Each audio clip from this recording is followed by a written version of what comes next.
Hello everyone, I am Kritika Sharma from barrows learning academy, यानी भारत का अपना लर्निंग अड्डा।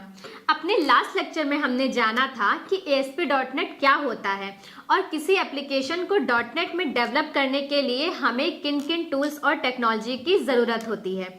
आज हम जानेंगे .NET MVC के बारे में कि MVC क्या होता है, ये कैसे वर्क करता है।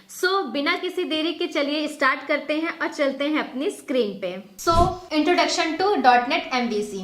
MVC stands for model, view and controller. देखिए, M से हो गया मॉडल, V से हो गया व्यू एंड C से हो गया कंट्रोलर। तो ये रहा इसका फुल फॉर्म।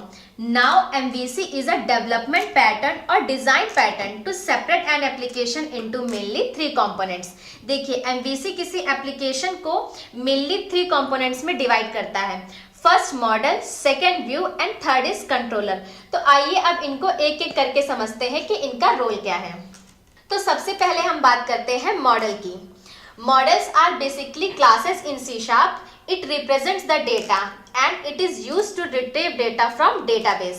देखिए, मॉडल्स बेसिकली क्लासेस होती हैं C# की और ये डेटा को रिप्रेजेंट करती हैं। देखिए, मॉडल क्या करता है? मॉडल हमारे डेटाबेस से इंटरैक्ट करता है। सपोज अगर आप किसी यूजर मॉड्यूल पे काम कर रहे हैं तो उस यूजर की कुछ प्रॉपर्टीज होंगी, like user ID, user email, user name. तो ये सब प्रॉपर्टी हम मॉडल में डिफाइन करते हैं।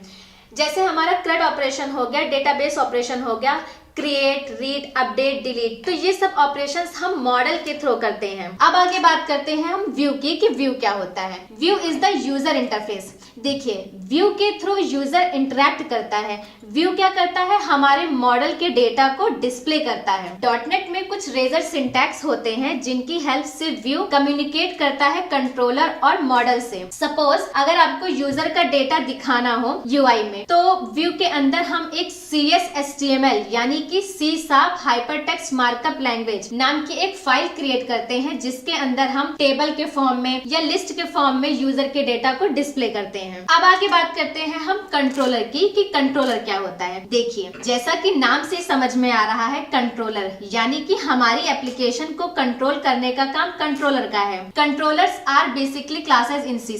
देखिए, जैसे मॉडल क्लास होती है उसी तरह से कंट्रोलर भी क्लास होती है। जिस तरह से हम एक से ज्यादा मॉडल क्लास क्रिएट करते हैं उसी तरह से हम मल्टीपल कंट्रोलर्स भी क्रिएट कर सकते हैं, जैसे कि होम कंट्रोलर हो गया, एडमिन कंट्रोलर हो गया, अकाउंट कंट्रोलर हो गया। Now it contain logic and provide link between model and view. देखिए, व्यू का काम क्या है? हमारे डेटा को डिस्प्ले करना। और मॉडल का क्या काम है? हमारे डेटा को डेटाबेस से गेट करना। तो अगर हम चाहते हैं कि हमारा कोई डेटा डेटाबेस से गेट होकर के व्यू में डिस्प्ले हो, तो इस काम को करने के लिए हमें कंट्रोलर की जरूरत पड़ेगी। नेक्स्ट लाइन है, it represent the logic responsible for coordination between the view and model classes. देखिए, किसी एप्लीकेशन को जब हम डेवलप करते हैं और अगर हमें उसमें कोई डेटा इंसर्ट कराना हो या कोई डेटा डिलीट कराना हो, तो ये काम हम कंट्रोलर के अंदर करेंगे, यानी कि लॉजिक इंप्लीमेंट का काम हम कंट्रोलर में पास करेंगे।